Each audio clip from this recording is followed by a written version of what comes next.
Welcome to another edition of the CAS Worldwide podcast. My name is Jamie Austin. I'm Director of Business Development. And with me today is Bill Corbett, President of Corbett Public Relations. So welcome, Bill, and let's get right at it. Are you ready? I'm ready, Jamie. Throw it at me. Why is PR important? I've been in public relations for 35 years, and people do ask me that question all the time. They hear about all different kinds of marketing, but then they say, why is PR important? And I'm going to tell you really we'll talk a lot about it in the next 20 minutes, but the number one thing is it gives you a competitive advantage. When you're out there and you're getting media coverage and you're being recognized as an expert in your industry, you're standing out well above the crowd, other peers in your industry. They're not peers anymore because you're above them, and that's really what it is. It helps you in a lot of different ways, and we'll talk about that, but it's a competitive advantage. And if you're not doing it, you're falling behind the people in your industry, or they're going way fast ahead of you. So you need to think about a strategy that'll get you out and recognized in the media. Can I do PR by myself? Okay, so I'm not the smartest person on the planet. Oh, we just recorded that. I shouldn't say that, but I'm not the smartest person on the planet. There's a lot of people who do public relations and a lot of people who are successful at getting publicity for themselves, right? So should you do it for yourself? If you have the time, if you have the ability to set aside the time and the strategy, then yes, you can do it. The big mistake that people make is thinking they can do it, and they don't really dedicate enough time to it. And remember, time is money. So you do have to make an investment, whether it's a time investment or whether it's a financial investment. When you do a financial investment, maybe it's hiring internal people or hiring a firm to do some of the heavy lifting for you. And so yes, you can do it, but you have to learn how to do it, just like you do your books, how you would do any other form of marketing, how you manage, how you lead, and how you do public relations is really a skill set that you need to develop over time. It's not hard, but you have to be consistent at it. And you have to learn really what the media wants from you so that you can communicate with them and create relationships that allow you to get some recognition in no matter what media it is, whether it's television, newspapers, magazines, or blogs, or whatever. So yes, you can do it, but it's an investment of time, and time is money. So, as you know, I was in the travel business for many years, and in the leisure world of travel, vacations, people say, why should I use a travel agent if I can buy it for the same price? And the answer was knowledge and experience. We would book different places, and we get lots of feedback from our clients, or we'd go ourselves and do it. And so we had that knowledge and expertise. I always hear the same thing in the real estate world, and that is when you're buying a house or selling a house, you may only be doing this once every 20 years, but I may have sold 20 houses in the last year. Again, knowledge and experience. Yes, absolutely. You need to have experience. You need to do things over and over again to become an expert, in your field. They say you need to spend 10,000 hours to become an expert, in something. So yes, if you're real estate, if you're in travel, no matter what you are, and I've been in this business a long time, and like any business, it changes, every year, every few months. And so you have to be able to continually do it. So you stay up on the current processes, the trends, approaches, for doing it. The way the media wants to receive information is very different than it was years ago. We started off sending letters, then we sent faxes, then we sent emails, and now we send text messages and direct messages to members of the media to pitch them ideas. So that's evolved over the course of time, and then how they want information has evolved over the course of time. And like I said, we used to send letters. We used to send a pitch letter that would be like a page long and say, this is why you should interview a person. Now it's like a tweet. I go, I got this person, he's excellent for XYZ reason, you should interview them. So it's gotten to be very quick and fast paced, just like our lives have been. But if you don't do that every day and you haven't done it before, you wouldn't really know how to approach it. It's like trying to speak Spanish and to somebody you've never heard Spanish before, or you don't know how to speak the language. You need to learn the language in order to communicate with the people within that industry. It's really the same any industry you're in. You keep on saying the media. PR is about getting your name in the public. It's not about me and selling. It's about being a story. Talk about what are the different kinds of public relations that you would do for a business, and what kind of things would you try to set up? Well, that's good. So the goal really is to tell stories. Like you said, you want to tell a story about an individual, how they became successful, or the products they sell, how they came up with it. You want to tell those stories so that the media would then say, hey, that's an interesting story. We want to take that and also tell it. But we also work with people to, public speaking. We help book them for speaking engagements and prepare them so they're ready to give a speaking engagement and present a program that is interesting, compelling, and that people want to come to, as well as learn something from being there. We help people with, like what we're doing today. We do media training, so you're available to do podcasts, whether they're video podcasts or audio podcasts, and we work with them so that they know what they're going to say. They rehearse what they're going to say. They know what not to say, and they know what to focus on during the course of their interview. You've heard me say competitive advantage a couple of times. Well, that's part of what I thought about and rehearsed for part of this, podcast, was to say that that's really one of the keys of public relations, is that competitive advantage. So I talk about that. We also promote trade shows, and we also help people with networking. We do a little bit of social media, LinkedIn, and some other things like that. We help to build people's brand using their bios and video and all that. So it comes together in a way that it is, again, a competitive advantage. It's an investment in building your brand, but it's very different than advertising and, say, direct mail and other forms of marketing. So I call it the marketing pizza. And basically, all these different areas of marketing really are like slices of a pizza. You have your networking, you have your social media, you have your direct mail, you have your PR, you have your video, you have your advertising, your online advertising, SEO. So that's just a few pieces of a pizza that can be 1,000 pieces, right? But typically, most businesses will create that marketing plan, which is the marketing pizza, and go out to market. And then they have to determine which slices that they want to spend the most money on. Some companies, they need to spend a lot of money in advertising.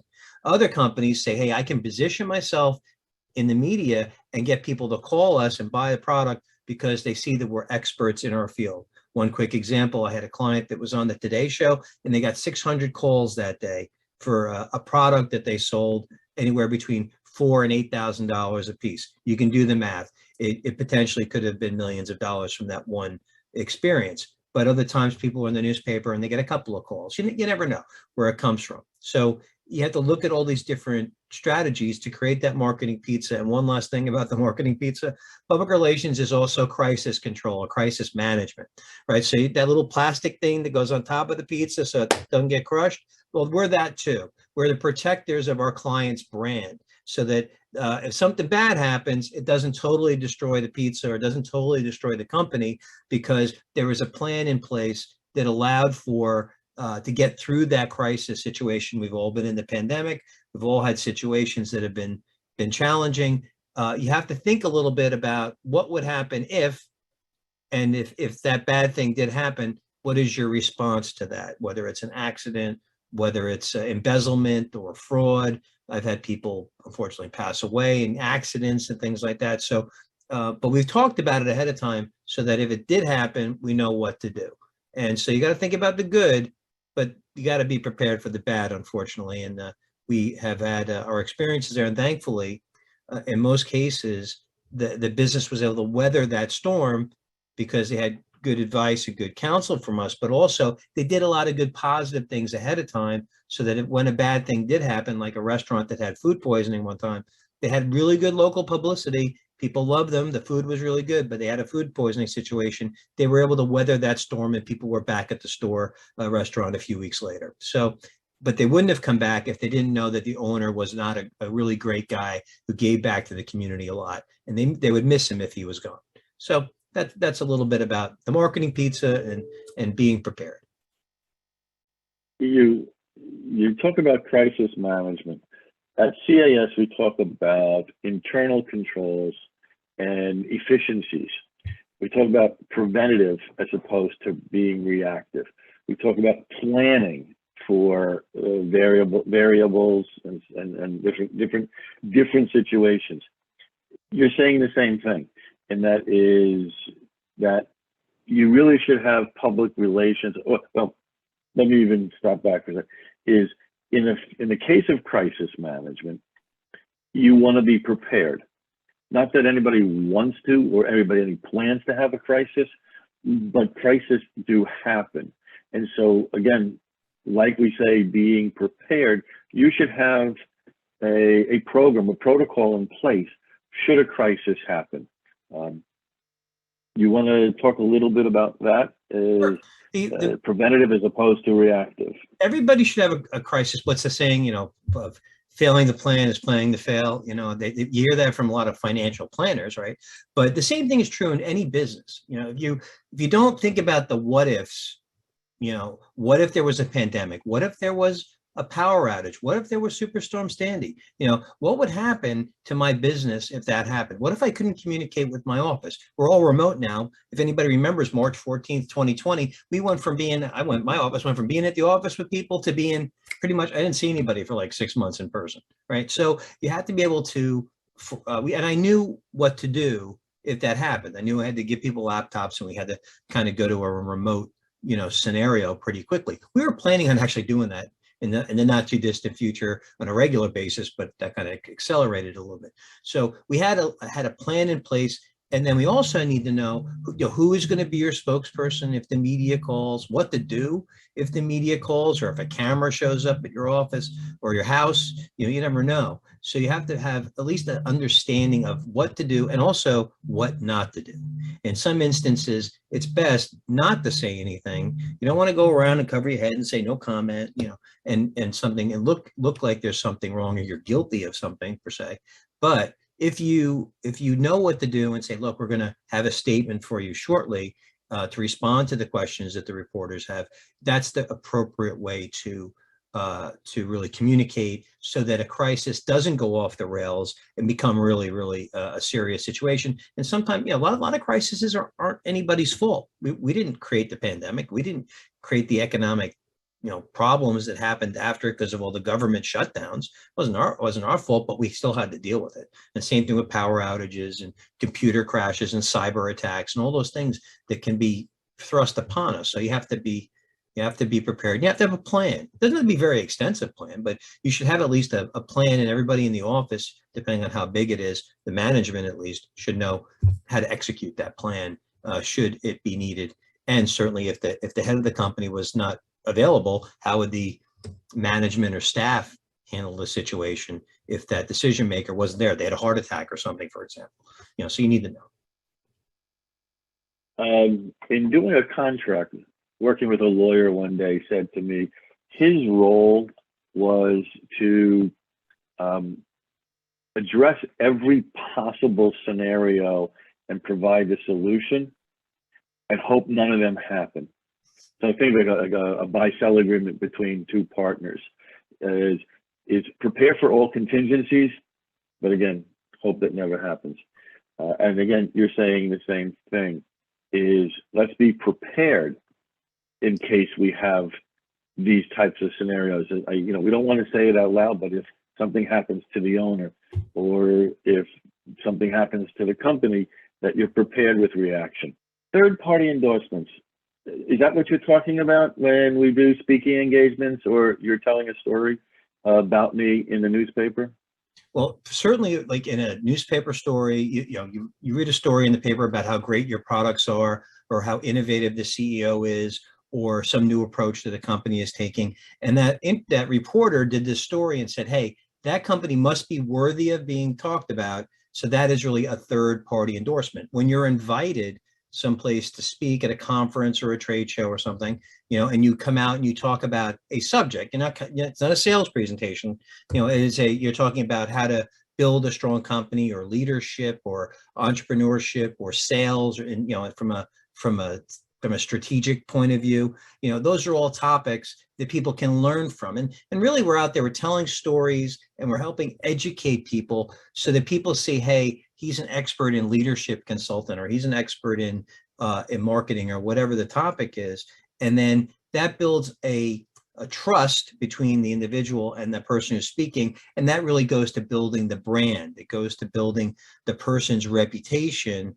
And again, if all these third-party endorsements thrown in, then it's elevating it even more.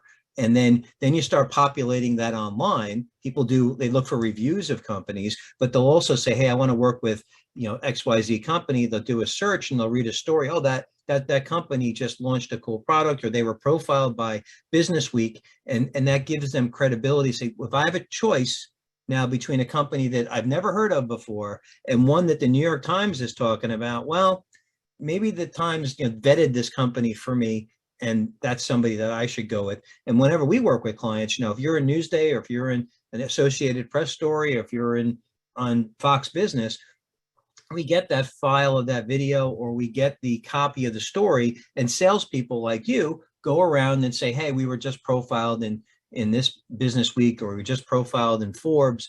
And that goes to show credibility when you're competing with other people for business. And I think a lot of times it helps win the business, especially if it's close.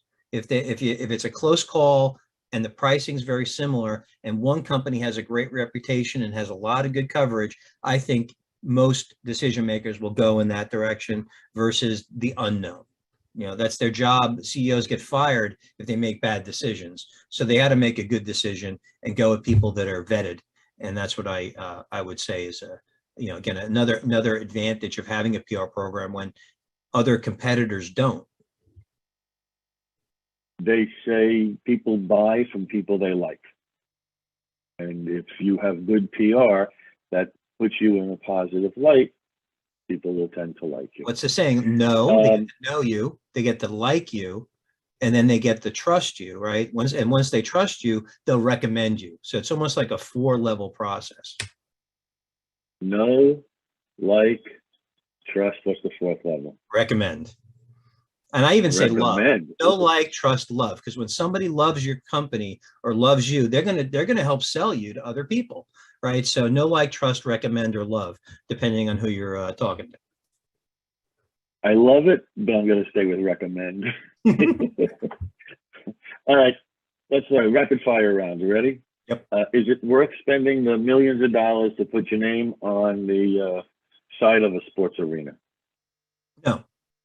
What happens is that a company will buy the naming rights, but the media won't say this is the UBS Arena, like the one over in Belmont Park now. They just say Belmont Park, right? So they've spent all this money for the branding rights, but half the time it's not used in the description of the venue, which they're kind of paying for. So I've seen it happen a lot where it has value, but it's probably less of the value than what they may originally anticipated to be.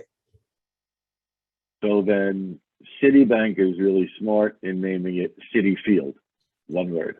Right, and that's got they'll use that a little bit more often than the NYCBY Live Nassau Coliseum.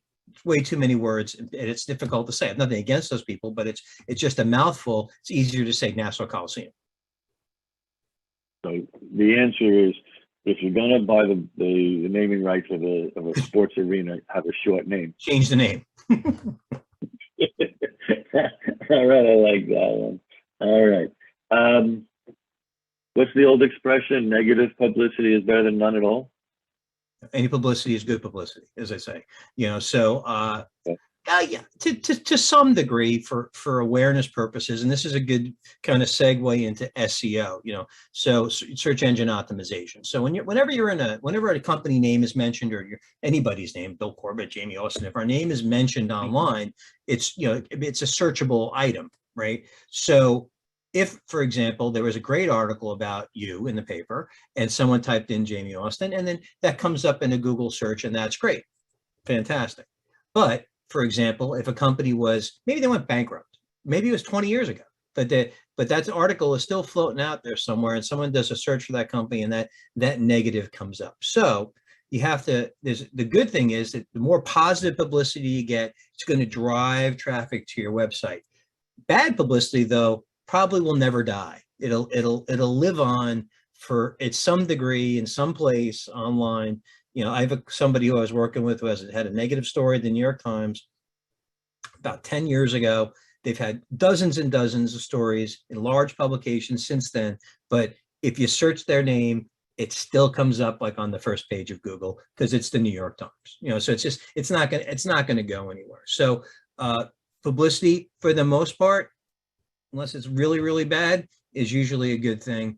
I don't, condone people getting in trouble just to get publicity, but if it is out there, and when people are going to vet somebody or research whether they should work with them or they're deciding to work with them or not, they're going to look at all those articles, especially if it's a type of business where it's a large contract. If you're going to deal with somebody for a long period of time, or it's tens of thousands or millions of dollars, they're going to want to make sure that the people they're working with are vetted, honorable, and not criminals. So they'll want to make sure that they have a pretty good record, and that record is in pretty much written in digital stone on in online. It's not going to go anywhere for the most part. So you can get some attention, people can get some brand recognition, but bad publicity really is not necessarily something people should embrace.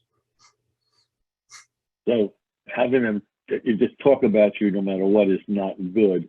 Having them talk about you and having many more positive reviews to that occasional negative review is the salvation. That's what's going to save you. That's going to offset that one negative review. Now I can say that there are situations where you got some negative story, right? But it may be wrong. Like someone may have accused somebody of doing something, and then they were proven to be innocent. Or there was a situation with Apple Computer one time where they had it was called antenna gate, where they had a little glitch with their antennas in their iPhone 4. But what ended up happening was they came forward, they were honest about it. Yes, there was a little problem, but the problem that was blown up in the media really wasn't that major. It was a minor problem that they fixed. So they were able to turn a negative around into a very big positive down the road. So you have to evaluate every situation. And if someone's lying about you or something's blown out of proportion, well, you might want to fight back. You don't want to just take the hit when something is incorrect. So but that's for PR people and others to work with their clients to make sure that they have the right strategy. Sometimes it's better not to say anything, but other times you got to fight back. I was thinking just the same thing, and that is, if you do have some sort of negative publicity, don't stick your head in the sand and hope it goes away. Address it, like you said. If there's a problem with the product, if you can fix it, if you can address it and fix it, and you come back out and say we've addressed this and fixed it. Honesty is the best policy within limits under the circumstances. Cost. This must cost a lot to have someone on staff, on retention, that is just waiting for us to screw up so that you can save the day and give us positive PR. Yeah. Is that true? Public relations doesn't cost anything. It's an investment in your business and your brand. If you don't have a plan or don't have a program, other people control what your brand is going to be. And you have your advertising and marketing, but your PR is part of it. But I believe public relations and media relations and all the things that fall under the umbrella are a long-term investment in a company's brand. It's like a mortgage. You pay a little bit, maybe some houses are a lot, but you pay a little bit every month or every quarter. And over the course of time, that investment helps you build brand equity. You own more of your brand in the marketplace. More people know who you are when you do this over a consistent period of time. It's not something that you can necessarily turn on and turn off. It's really public relations needs to be done in a consistent long-term approach so that the value of it can really be achieved.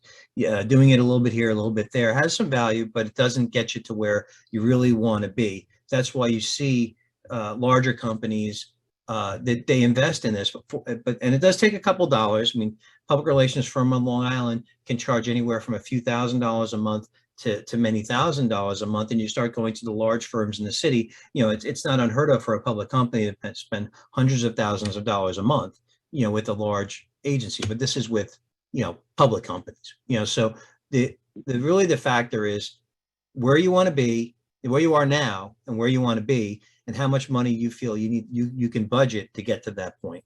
And if you want to go faster, you pay more. If you want to get there a little bit later, you pay less. And that's really the way to look at it. But you want to make that a little investment every month to own your brand.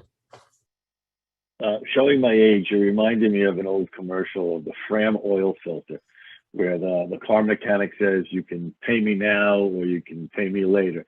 The idea being you can pay me $5 every time you change your oil to get an oil filter change, or when your engine breaks down, pay for the whole engine. Is that what you're really saying, is that if you replace your oil filter with PR on a monthly basis, you're really preventing the engine from blowing up? You're preventing the cataclysmic crisis where if you had to come in, just to solve a crisis management, it's going to cost more. It's kind of like going to Jiffy Lube every month, but also going to the mechanic and doing little upgrades every month. You're going to put a supercharger on. You're going to put a new windshield wipers or something on. You're going to put new rims on. So you get a little more horsepower, over the course of time. And then know what's going to happen. Everyone's going to see your car driving around the neighborhood more often because maybe a little bit louder than the other cars because you got a cool muffler on there, and people see you and hear you, and so you stand out. That's really what it's about. You're going to maintain it, paint it and make sure it's all maintained and protected from the elements, the protection thing. But then you're also going to jazz it up so that everybody they can't not look. You turn the radio on really loud as you drive by, and that's really what a good PR plan is, because you don't want to be, you want to attract attention. You don't want to be one in the crowd. I was just going to say that I was attract attention. You want to be recognized. All right, this is great. I love what you're talking about. I like the idea of being proactive as opposed to reactive. I like the idea of using PR as part of your marketing and sales pie. It's another piece of that puzzle. The last thing I gotta go back to, I wrote it down earlier, is know the media. And I don't know the media. So if I had a really interesting story to tell, I don't know who to call. Are you my Ghostbuster? You know who to call. I know who to call, but you asked before about DIY and learning, right? So, we live here on Long Island, and Long Island, the main newspaper is Newsday, right? And every single reporter has their email address on every single story that they write. So you'll know if you're in the retail space, you'll know the person who writes about retail at Newsday. If you watch Channel 12, you can get an idea of which reporters cover what and whether or not they would cover something about your restaurant in whatever, Massapequa, wherever it is, right? So you can, if you're just observant, you can learn. The key is this. We always talk about putting ourselves in somebody else's shoes, right? So how do they empathize with them and think about what their problem is? So take yourself and put those reporter hats that has press sticking out the side. So put that hat on for a second and say, hey, what kind of stories does that person write? And would they be interested in something that I gave to them? What makes it newsworthy or interesting to them, right? And if you try to sell them something like, oh, hey, I got the greatest, ham sandwich on Long Island, and that person writes, stories related to banking, well, they're never going to care anything like you have to say, because they don't care about sandwiches, right? But if you know that that company that makes the sandwiches got $1 million loan to produce more of them, well, that's interesting. Where'd the loan come from? How did they grow? Because so you have to think about what those reporters want and what makes things newsworthy. And I think I can leave you on this: is PR is not a commercial, right? So reporters aren't in the business of writing commercials. You can buy a commercial, right? but they want to tell a story about somebody or a business or a product that really, how'd you come up with it? How does it fit in with the current trends and news? And how did it overcome a challenge? And that's really the recipe. If you have that recipe and you say to somebody who writes about that type of stuff, you're going to have a good chance of getting it. Then you're going to say, okay, I don't have the time to do that. I don't have the willingness to try and follow up with that person 25 times because it may take that many times because they're all busy doing other things. Then you hire people like us who can navigate that for you, because time is money. And if we can save you the time and still achieve the result, then it was a good investment of the money and the time, and you achieved the goal that you wanted to build your brand, attract attention, and sell some more stuff. Bill, I'm going to tell you, you need to take Sandler's sales training class, because you just had the opportunity to really lay out the absolute positive why I should have a PR firm. And I'm saying to myself, he's such a nice guy. He's such a humble individual. He's not even selling himself and his industry. He's telling us, yeah, we could do it on our own. It's, there's the answers are out there. I'm going to tell you, if I'm focusing on my business, I'm not looking at the reporters in the newspaper and asking, oh, what kind of stories do they write? I'm not even reading their bylines or looking at their email addresses. I'm not thinking like that. I'm not thinking in those means. I'm thinking about my business, and I want you. That's why I want to pay you, because I want you to be thinking all of those things that you just told me, because I don't have time for any of that. Well, that's why I tell you. Because we know at the end of the day, I don't have a problem sharing any secret or connection or whatever, because at the end of the day, people just don't have time to do it, and they need to have other people do it, because you're not going to hire a carpenter. I spoke one day at a place they were talking about building websites, but you don't want to build an addition on your own house, right? You're going to hire somebody to do that. The same thing is, if you want to grow your business, you got to hire marketing people to work on your business. PR people and marketing people and website people, that they're the experts in it. You can help direct them, and you certainly want to be part of the team and look at the plans, but you don't want to be hammering the nails and measuring the boards and cutting the wood. You want to be there and say, oh, that looks pretty, and I now have an extension on my house, and that achieved my goal. But I say this to people, they're not going to have the time to do it, and that's why we're here to help save the time, achieve the goal, and then everybody's happy. You're talking about construction. There's two keys, two things that you need to have. One is the knowledge of how to build, and two is the right tools to build. It's always so much easier when you have the right tools and you know how to do it. I won't tell you what my wife calls me from a carpenter and plumber standpoint, but the answer is that, you know how they say measure twice and cut once?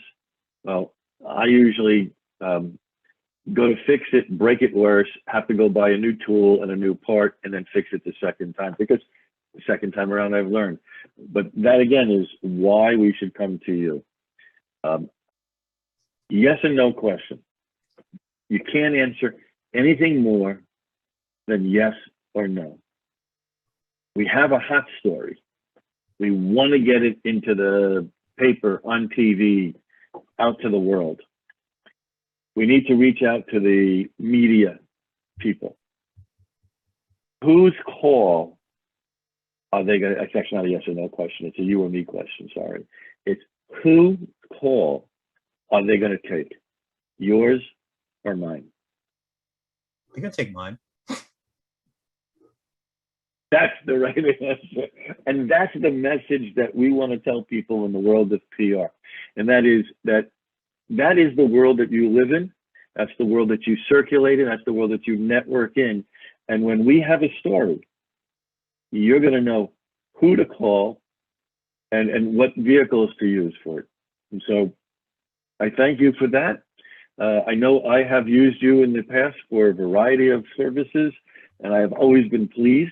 And so I thank you for that. Any last parting words you want to share with us? Um, just we're always here and available to help people, and beyond just the media relations and things we do. Um, we work with entrepreneurs, we work with young people.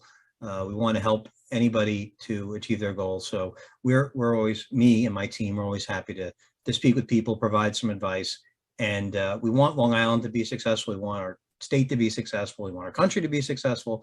And the only way we're going to do that is to have successful entrepreneurs and people with vision, and people with the passion to grow businesses, employ people, and come up with cool ideas. And that's what we love to do, tell stories, and we're always willing to give a helping hand and see where we can take things. Well, thank you, Bill. I think the message to the rest of the world is PR is good, and having a good PR person is even better. So again, thank you. And thank you all for sitting and listening to us. Again, I'm Jamie Austin. It's CAS Worldwide, and you can see us at www.casww.com. Thank you very much, and have a great day.